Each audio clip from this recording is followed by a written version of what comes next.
వి gold trusted gold buyers. మీరు తాకట్టు పెట్టిన బంగారాన్ని విడిపించి ఈ రోజు ఉన్న మార్కెట్ ధరకు కొనబడును.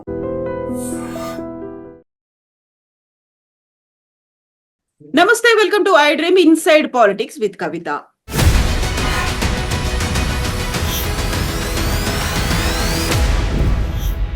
తెలంగాణ రాష్ట్రం నుంచి పద్మ అవార్డ్స్ కోసం సిఫార్సుల్ని పంపించాం. కేంద్రం ఎందుకు పెడచెవిన పెడుతోంది? మేము సిఫార్సు చేసినటువంటి 5గురికి ఎందుకు కేంద్ర ప్రభుత్వం పద్మ అవార్డులను ఇవ్వలేదు? ఇది తెలంగాణ రాష్ట్ర సీఎం రేవంత్ రెడ్డి చేసినటువంటి వ్యాఖ్యలు. అయితే దీనికి కౌంటర్ గా కేంద్ర మంత్రి బండి సంజయ్ చేసినటువంటి వ్యాఖ్యలు ఇప్పుడు దుమారం రేపుతున్నాయి.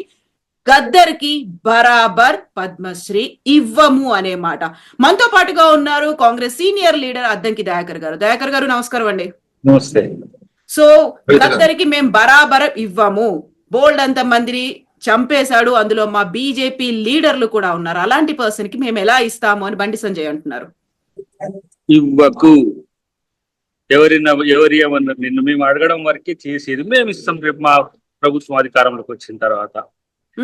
ఇప్పుడు నీకు గద్దర్ మావోయిస్ట్ గా నక్సలైట్ గా కనపడ్డా, అంబేద్కరిస్ట్ కనపడలేదా, తెలంగాణ ఉద్యమకారుడు కనపడలేదా, బుద్ధిస్ట్ కనపడలేదా, లేకపోతే ప్రజా ఉద్యమకారుడు కనపడలేదా? మీరు కిషన్ రెడ్డి గారిని కలిసి అంబేద్కర్ విగ్రహాన్ని పార్లమెంట్ లో పెట్టాలని, అంబేద్కర్ పేరు పార్లమెంట్ కు పెట్టాలని సూచించినాడు కాలేదా? సమతామూర్తి విగ్రహానికి మోదీ అటెండ్ అయితే ఆ రోజు ఆడ పాట పాడుకుంటున్న గద్దర్ మీకు సమతామూర్తి కనబడలేదా? లేదంటే ఇలా సామాజిక ఉద్యమాలకు వెన్నుదన్నుగా ఉన్న గద్దర్ ఎందుకు కనపడలేదు? అన్నిటికంటే ముఖ్యంగా రాజ్యాంగాన్ని పరిరక్షించాలని పంచశీలను కట్టుకొని దేశమంతా తిరిగిన ఎందుకు గద్దర్ మీకు కనపడలేదు? కాబట్టి ఎంతో మంది మీకు కూడా తెలుసు, నక్సల్వాదులు, వామపక్షవాదులు, న్యూట్రలిస్టులు, హేతువాదులకు పద్మశ్రీలు వచ్చినాయి భారతదేశ చరిత్రలో. మీరు ఎవరికి ఇస్తారో మీరు ఇచ్చుకోండి, మేము ఇస్తాం, మేము ఇచ్చేటోళ్ళకు మేము ఇస్తాం రేపు వచ్చినాక. కానీ గద్దర్ను అవమానించడం ఎందుకు? తెలంగాణ ఉద్యమకారులను అవమానించడం ఎందుకు? దళిత ఉద్యమ ఐకన్స్ ఎందుకు? ప్రజా యుద్ధ నౌకను ఎందుకు మీరు అవమానిస్తున్నారు? దానికి మూల్యం చెల్లించుకుంటారు తప్పనిసరి. అయితే గద్దర్ ఇప్పుడు మీరు చెప్పినవన్నీ కూడా ఆల్మోస్ట్ ఆ ఉద్యమాన్ని వీడి బయటకు వచ్చి జనజీవన స్రవంతిలో కలిసిన తర్వాత కదా. ఆ కాలంలో తను బుల్లెట్ నే నమ్ముకొని వెళ్లారు, బుల్లెట్ తోనే రాజ్యాధికారం వస్తుంది, ఆ మాటలు విని బోల్డ్ అంత మంది యువత ఆ దారిన వెళ్లారు, ఆ దారిన వెళ్లడంతోనే చాలా మంది చనిపోయారు అనే మాట ఉంది. దాన్నే బండి సంజయ్ ఇప్పుడు చెప్తున్నారు. మీరు చెప్తున్నవన్నీ కూడా ఆల్మోస్ట్ ఆయన ఆ వాదాన్ని వీడి జనజీవన స్రవంతిలోకి వచ్చిన తర్వాత కదా. ఇప్పుడు నెల్సన్ మండేలా ఆఫ్రికా గవర్నమెంట్ కు వ్యతిరేకంగా కొట్లాడాడు, ఆయనకు నోబెల్ శాంతి బహుమతి వచ్చింది.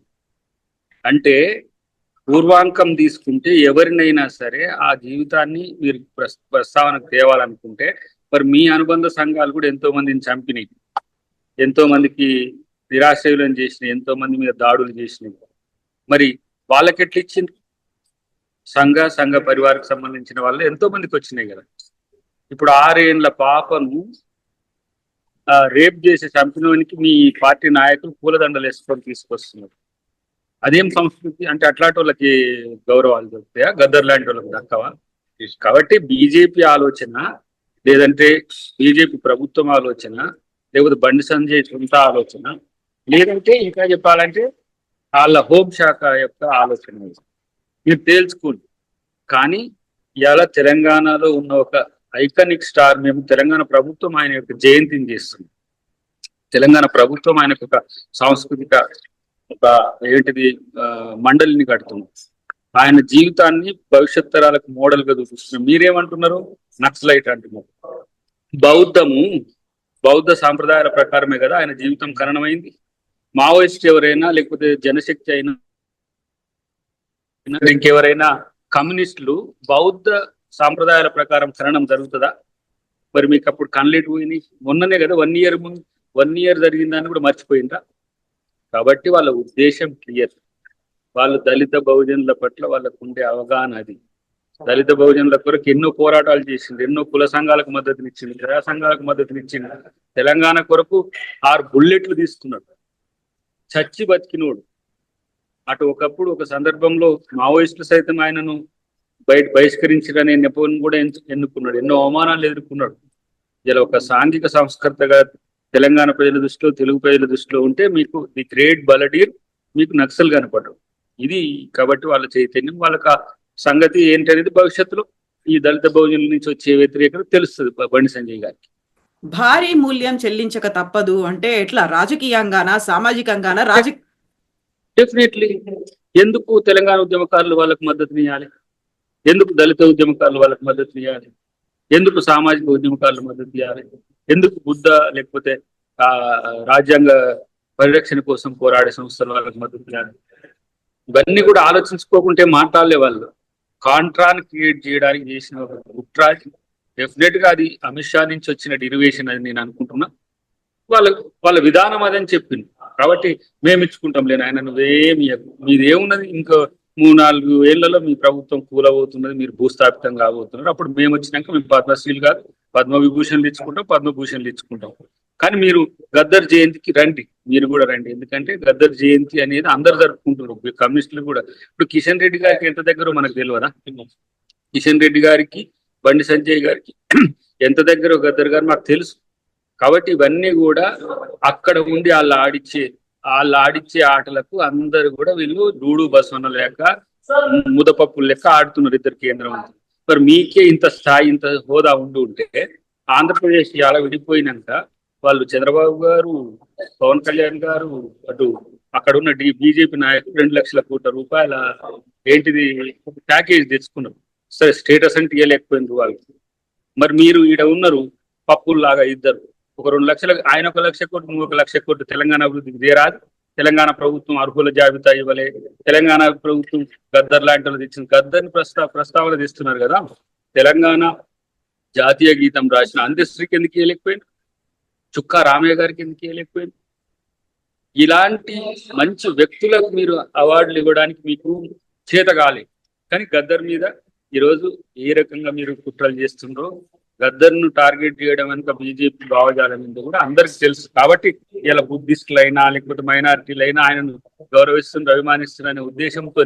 మరి హిందూ ధర్మంలో బుద్ధం దశావతారం కదా, పంచశీలను పెట్టుకొని కదా ఆయన అంబేద్కర్ను, రాజ్యాంగాన్ని పెట్టుకొని పోయింది. ఒకవైపు రాజ్యాంగాన్ని రక్షిస్తామంటారు, రాజ్యాంగ రక్షకుల పట్ల వాళ్ళ వ్యవహార శైలి, వాళ్ళకు అర్బన్ నక్సలైట్లు వాళ్ళని ప్రశ్నించేటోళ్ళు ఇట్లా దొరుకుతారు. నేనంటున్న కవిత గారు మీకు గుర్తుంది కదా, మోదీ మీటింగ్ లో పోయి కింద కూర్చున్నాడు. మోదీ మీటింగ్ లో, హైదరాబాద్ లో జరిగిన జింకానా గ్రౌండ్స్ మీటింగ్ లో గద్దర్ కింద కూర్చున్నాడు. ఆ రోజు మీకు రాలేదా? బండారు దత్తాత్రేయ అలైబలైలో పాల్గొన్నాడు, మీకు గద్దర్ నక్సలైట్ అని గుర్తు రాలేదా? ఇలా బీజేపీ మీటింగ్ లకు వచ్చిన రోజు మీకు గుర్తు రాలేదంటే ఎలాంటి భావజాలంతో మీరున్నారో తెలుస్తూనే ఉంది. ఇది కేవలం గద్దర్ పట్ల వాళ్ళకు నక్కసు. మీకు ఏమైనా చిత్తశుద్ధి ఉంటే మీరు ఆ వ్యాఖ్యలు వెనుకకు తీసుకోండి, సారీ చెప్పండి, గద్దర్ ఫ్యామిలీకి సారీ చెప్పండి. గద్దర్ సాక్రిఫైస్ తెలంగాణ ఉద్యమంలో ఏ విధంగా జరిగిందో తెలుసు కదా. వాళ్ళకు 6 తూటాలు తీసుకున్న రోజున ఎవరి కొరకు తీసుకున్నారు? 96లో జనసభ, తెలంగాణ మహాసభ సందర్భంలో తెలంగాణ ఉద్యమకారులు మీకు ఈ రకంగా కనబడుతున్న పరిస్థితి ఇలా తెలంగాణ ప్రజలందరూ కూడా గమనించాలి. బీజేపీ ఆలోచన ధోరణి ఎట్లా ఉందో అందరూ గమనించాల్సిన అవసరం ఉందని చెప్పి నేను విజ్ఞప్తి చేస్తున్నాను. అయితే ఇప్పుడు దళితులు ఎందుకు మద్దతు ఇవ్వాలి, బడుగు బలహీన వర్గాలు బీజేపీకి ఎందుకు మద్దతు ఇవ్వాలి, రాజకీయంగా వాళ్ళతో ఎందుకు ఉండాలి అనుకున్నప్పుడు మందకృష్ణ మాదిగ గారికి అనౌన్స్ చేశారు కదా, ఎవరు రికమెండ్ చేయకపోయినప్పటికీ వచ్చింది కదా ఒక రిప్రజెంటేషన్ అనేది అక్కడి నుంచి. మందకృష్ణ మాదిగ గారికి కూడా 100 సార్లు మేము మెచ్చుకుంటాం. కానీ గద్దర్ను అవమానించే హక్కు మీకే. మందకృష్ణకు పద్మశ్రీ ఏంటి, పద్మ విభూషణ్ ఏంటి? సామాజికోద్యమాలకు ఇలా పట్టుకొమ్మల దక్షిణ భారతదేశంలో కాదు, భారతదేశంలో ఉన్న వ్యక్తి. నాట్ ఓన్లీ వర్గీకరణ కదా, వర్గీకరణ అనేది చిన్న ఎలిమెంట్. ఇవాళ దివ్యాంగుల కొరకు కొట్లాడింది, వికలాంగుల కొరకు, ఇలా చిన్న పిల్లలకు గుండె ఆపరేషన్ల కొరకు కొట్లాడిండు, ఆరోగ్యశ్రీని తెచ్చిండు, వృద్ధులు వితంతులకు పెన్షన్ల కొరకు కొట్లాడిండు, సింగిల్ ఉమెన్ వాళ్ళకు. ఎన్ని ఎక్కడ దాడులు జరిగినా పోయి కొట్లాడిండు మందకృష్ణ. పద్మశ్రీని ఎందుకు, పద్మ విభూషణ్ ఇచ్చేదానికి ఏమైంది ఇలా? కాబట్టి వాళ్ళ యొక్క ఆలోచన తీరేందో, మేము మందకృష్ణకి ఇచ్చినాం గద్దర్కి లేదు అని అంటే, మందకృష్ణకి ఇచ్చిందని ఎవరు వ్యతిరేకిస్తుంది? ఎవరైనా వ్యతిరేకించిందా? ఈ రాష్ట్ర ముఖ్యమంత్రి చెప్పిండు కదా, మేము సంతోషిస్తున్నాం అట్లీస్ట్ మా తెలంగాణలో ఒక మందకృష్ణ కన్నా ఇచ్చిందని. అదే అందరి మాదిరిగా అన్ని రాష్ట్రాలకు ఇచ్చినట్టు 5, 3, 2, 4 రాష్ట్రాలను బట్టి ఇచ్చింది కదా, అట్లా ఈడ కూడా 2, 3 ఇచ్చుంటే అందశ్రీకి చుక్కరామయ్య గారి లాంటి వాళ్ళకన్నా ఇద్దరు కదా, ఎందుకు ఇవ్వలేకపోయింది? ఎందుకు ఇవ్వలేకపోయారని మీరు అనుకుంటున్నారు? ఎందుకు? రీజన్ ఏంటి అనుకుంటున్నారు? రీజన్ ఏంటి? రీజన్ వాళ్ళు చేతగాని వాళ్ళు, ఇవ్వడం చేత కాదు, మాట్లాడడమే చేతనే. రాజకీయాల కోసం మాత్రమే ఉన్నారు కిషన్ రెడ్డి గారు, బండి సంజయ్ గారు. తెలంగాణ కోసం వాళ్ళు లేరు. తెలంగాణ కోసం ఉంటే మీరు 2 లక్షల కోట్ల అసెట్స్ క్రియేట్ చేయడానికి మీరు తీసుకురండి. మీరు నువ్వు 1 లక్ష, ఆయన 1 లక్ష, పట్టుకరా 2 లక్షల కోట్లు. మీరు డివల్యూషన్ ఆఫ్ ఫండ్స్ ఇవ్వలేరు, ఇండ్లకే గ్రాంటీన్ ఎయిడ్స్ చేయలేరు, సివిల్ సప్లైకి సంబంధించి చేయలేరు. మీరు ఇలా వచ్చి తెలంగాణ రాజకీయాల్లో మాట్లాడితే మిమ్మల్ని ఎవరు నమ్ముతారు? కేవలం రాజకీయం కోసం ఉద్దేశపూర్వకంగా బండి సంజయ్ చేసిన స్టేట్మెంట్స్ ను వాళ్ళ బీజేపీ పార్టీ నుంచి చేయించిందనేది నాకు అంచనా. అది కాకపోతే బండి సంజయ్ వ్యక్తిగతంగా చేస్తే తనకంటే ఎక్కువ లాస్ అయ్యేటోళ్ళు ఎవరు? బీజేపీకి సంబంధించిన అందరూ దీంతో ఏకీవిస్తారని నేను అనుకోను. ఎందుకంటే ఆయన ఏ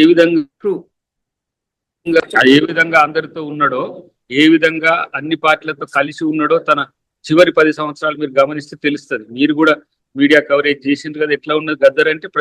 ప్రతి ప్రజా సమస్య దగ్గర కొట్లాడిండు, ప్రజాయాత్ర చేసిండు తెలంగాణ కోసం. ఒక నాన్ పార్టీ సింగిల్ ఐకన్, ఒక లెజెండరీగా ఉన్న తను చేతగాని రోజుల్లో కూడా తనకు బీపీ షుగర్లు ఉన్న తెలంగాణ కొరకు పోరాడిండు. ఎట్లా కేసీఆర్ కొట్లాడిండో కేసీఆర్ గద్దర్కి వయసు వరుస జరిగేది. ఆ నిరాహార దీక్ష చేసేటప్పుడు మళ్ళా గద్దర్ తెర మీదకి రాగానే ఇమీడియట్ గా దాన్ని మానుకొని గద్దర్ని కూడా గౌరవించండి ఒక రోజు.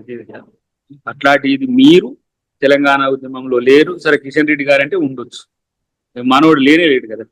బండి సంజయ్కి గద్దర్ యొక్క త్యాగం ఎట్లా అర్థమైంది? కాబట్టి ఇది సరి చూసుకోవాలి మిత్రుడే నాకు కూడా. కానీ ఇలాంటి సందర్భాలు పార్టీలు మాట్లాడమన్నప్పుడు మాట్లాడితే వచ్చే సమస్య మీకు వ్యక్తిగతంగా కూడా వస్తుంది. అది చరిత్రలో ఒక బ్యాడ్ రిమార్క్ గా బండి సంజయ్కి ఉంటుందని నేను అనుకుంటున్నాను. ఇప్పుడు సీఎం రేవంత్ రెడ్డి ప్రధానమంత్రికి లేఖ రాస్తానని నిన్న అనౌన్స్ చేశారు. ఆల్రెడీ గద్దర్ భార్య విమలక్క ప్రధానమంత్రికి లేఖ రాశారు. ఇప్పుడు కేంద్ర ప్రభుత్వం కన్సిడర్ చేస్తుంది అనుకుంటున్నారా మీరు? చేస్తే వాళ్ళకే క్రెడిట్ వస్తుంది, చెయ్యకపోతే మేమిస్తాం డెఫినెట్ గా కాంగ్రెస్ ప్రభుత్వం. ఎందుకు తెలుసా మీకు కవిత గారు? కేవలం తన బట్టి గారి పాదయాత్ర ముగింపు సందర్భంగా రాహుల్ గాంధీని కలిసి తన సంతోషాన్ని పట్టలేక రాహుల్ గాంధీని ముద్దు పెట్టిండు. అప్పటి నుంచి ఇళ్ళకి కద్దు. ఇది సమస్య. రాహుల్ గాంధీకి ముద్దు పెడితే మరి మీరు కూడా ముద్దు పెట్టించుకోకపోయారు గదర్తో. మీకేం పెట్టనండి. రాజ్యాంగ పరిరక్షణ కోసం యోధుల్లాగా కొట్లాడుతూ భారత్ జోడో యాత్ర ఒక మాట ఎప్పుడో చర్చకు వస్తే అలాంటి సందర్భాలు తీసుకుని భారత్ జోడో యాత్ర చేసింది రాహుల్ గాంధీ. రాజ్యాంగాన్ని సంకల పెట్టుకుని దేశమంతా తిరుగుతుండే. ఇప్పటికి 2018 ఎన్నికల్లో వారి రిక్వెస్ట్ మేరకే వచ్చింది. ఇక్కడ ఎవరు? రాహుల్ గాంధీ గారి రిక్వెస్ట్ మేరకు వచ్చింది. కానీ మిమ్మల్ని కూడా వదలలేదు కదా. వారిని ఇదండి, ఎవరైతే మన చిన్నజీయర్ స్వామి గారు ఉన్నారో వారిని అడగండి. సమతామూర్తి కొరకు పాట పాడి హైందవ ధర్మాలు ఆ రోజు కమ్యూనిస్ట్ నక్సలైట్ కూడా ఇట్లనే అన్నారు. ఆయన ఏంది మొత్తం ఇచ్చోడైండారు. ఆయన సర్వసంఘ పరిత్యాగిలాగా ఉంటూ అన్ని సంఘాలు నాయే అంటూ నేను మానవత్వాన్ని నమ్ముకున్నా అంటూ వచ్చిన గద్దర్ మీకు నచ్చలేదంటే ఇంకా మీకు ఎలాంటి వ్యక్తులు నచ్చుతారో మీరు ఆత్మపరిశీలన చేసుకోమని చెప్పి నేను బండి సంజయ్ గారికి సూచిస్తున్నా. అన్నిటికంటే ఈ రోజు ఒక వ్యక్తి మీద కామెంట్ చేసేటప్పుడు 100 సార్లు ఆలోచిస్తారు, కానీ వాళ్ళు 100 సార్లు అనడం కోసం ఒక వ్యక్తిని ఎంచుకుంటున్నారు. చూద్దాం అది. ఎందుకంటే వాళ్ళ పార్టీ విధానమో ఏదో ఇంకా తేలాల్సిన అవసరం ఉంటుంది. దాని మీద మిక్స్డ్ అభిప్రాయాలు వస్తున్నాయి. బండి సంజయ్ వ్యక్తిగతంగా అంటుండ్రు, కొంతమంది ఇట్లా అంటారు అట్లా అంటుండ్రు. చూద్దాం. పార్టీది కూడా ఇప్పుడు అమిత్ షా ఏమన్నాడు? అంబేద్కర్ ను మీరు ఎందుకు ఈ రోజు అవమానించిందనంటే అమిత్ షా కూడా సౌండ్ చేస్తలేడు. అమిత్ షా భారత రాజ్యాంగానికి పుట్టిన నాయకుడే కదా. లేకపోతే అమిత్ షా అయినా సరే ఆయన కనీస నాయకుడు అయ్యేది కాదు రాజరికంలో. అంబేద్కర్ రాసిన రాజ్యాంగం ద్వారా నాయకుడు అయినోడే కదా. మరి ఎట్లా ఇవాళ అంబేద్కర్ అన్నాడు? ఆయన సారీ చెప్పాడు. వీళ్ళు ఉద్దేశపూర్వకంగా ఒకరేమో భారత రాజ్యాంగము అది ఇది అని మాట్లాడతారు, మేము ప్రజాస్వామికవాదులం, మేము డెమోక్రాట్స్ అంటారు. చివరికి వచ్చినప్పుడు వీళ్ళ అసలు రూపం ఇట్లా ఉంటుందని చెప్పి తెలంగాణ ప్రజలే కాదు యావత్ భారతదేశ ప్రజలకు తెలిపిన సంఘటన మరక మంచికి అన్నట్టుగా వీళ్ళ ఉద్దేశాలు కూడా మన జనానికి తెలిసినాయి అనేది నా యొక్క అభిప్రాయం. ఎస్ దయాకర్ గారు, థ్యాంక్ యూ సో మచ్ అండి. మళ్ళీ మనం పర్సనల్ గా కూర్చొని మాట్లాడుకుందాం, మళ్ళీ ఇంటర్వ్యూ తీసుకుందాం. ఎందుకంటే ఇది ఇంత తొందరగా సమస్య పోదు. బోల్డ్ అంత చర్చ అనేది దీని మీద జరగాల్సినటువంటి అవసరం అయితే ఉంది. థ్యాంక్ యూ సో మచ్ అండి. Thank you.